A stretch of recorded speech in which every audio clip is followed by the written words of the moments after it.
राधे राधे साथियों, आइए जानते हैं श्री कृष्ण के अनुसार पुण्य और पाप क्या है।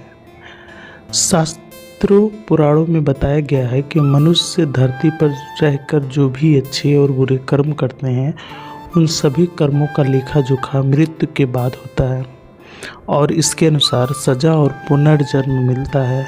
ईश्वर की दृष्टि में जो अच्छे कर्म यानी आपके काम होते हैं उसे पुण्य कहा जाता है और बुरे काम को पाप कहा जाता है। पुराणों में कई अच्छे और बुरे कर्मों के बारे में बताया गया है। गरुड़ पुराण और कठोपनिषद में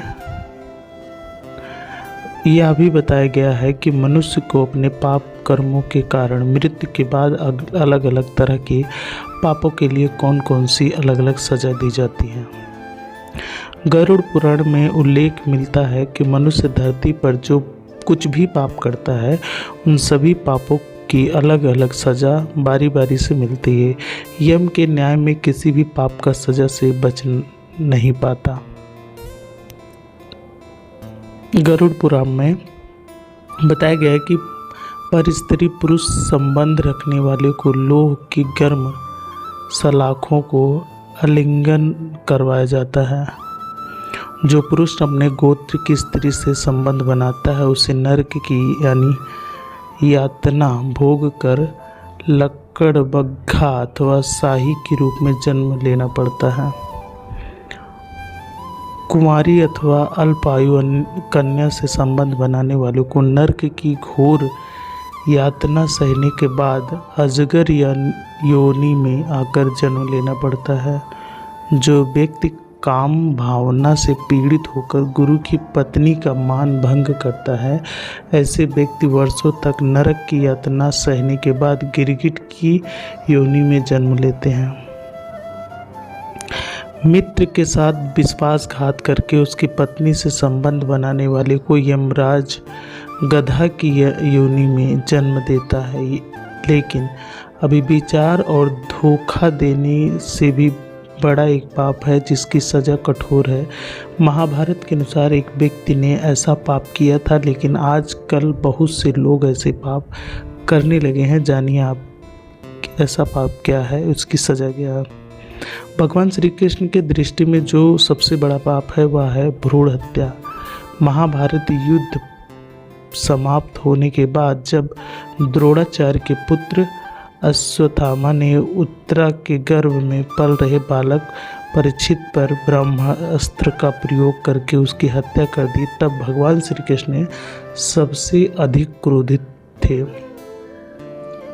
श्री कृष्ण ने उस समय ही यह घोषणा कर दी थी कि अश्वत्थामा का पाप सबसे बड़ा है क्योंकि उसने एक अजन्मे बालक की हत्या की है। श्री कृष्ण ने इस पाप की सजा स्वयं अश्वत्थामा को दी थी। श्री कृष्ण ने अश्वत्थामा को सिर पर लगा चिंतामणि रत्न छीन लिया और श्राप दिया कि तुमने जन्म तो देखा है लेकिन मृत्यु को नहीं देख पाओगे, यानी जब तक दृष्टि रहेगी तुम धरती पर जीवित रहोगे और कष्ट प्राप्त करोगे। भ्रूण की हत्या करने वालों के लिए सबसे कठोर सजा निर्धारित की है और ऐसे व्यक्ति को कई युगों तक सजा का दंड भुगतना पड़ता है।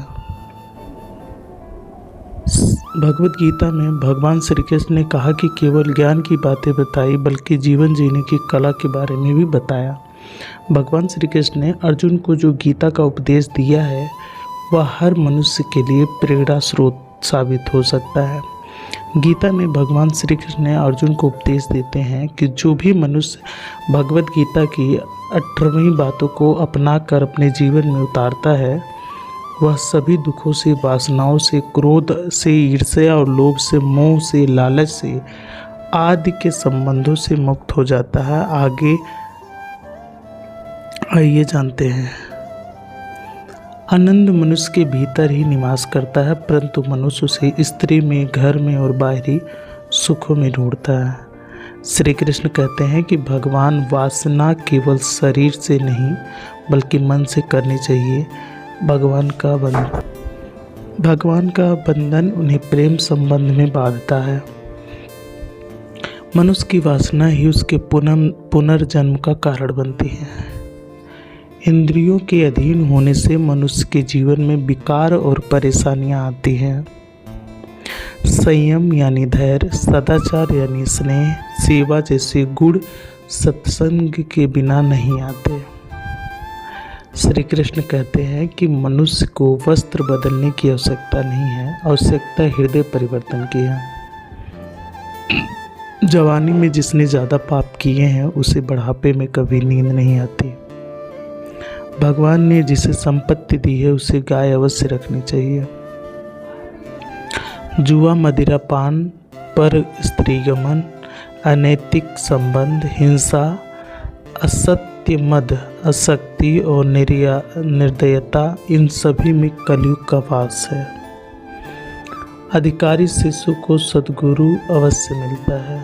श्री कृष्ण कहते हैं कि मनुष्य को अपने मन को बार बार समझाना चाहिए कि ईश्वर की सिवाय उसका कोई नहीं है। साथ ही यह विचार करना चाहिए कि उसका कोई नहीं है, साथ ही वह किसी और का भी नहीं है।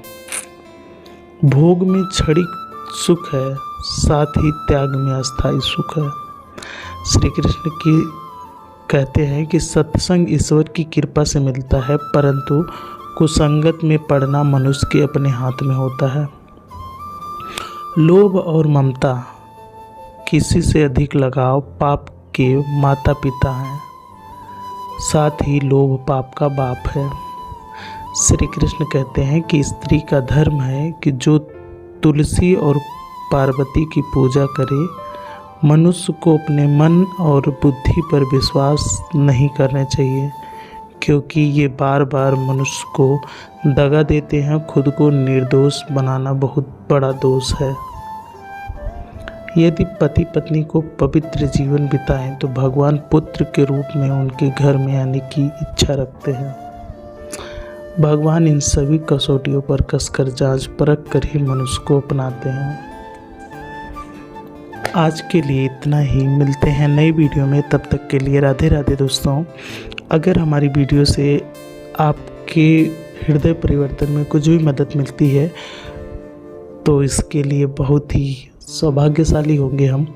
और ऐसी और वीडियो देखने के लिए हमारे चैनल को सब्सक्राइब करें। वीडियो अच्छी लगी तो लाइक, शेयर एंड कमेंट करना ना भूलें।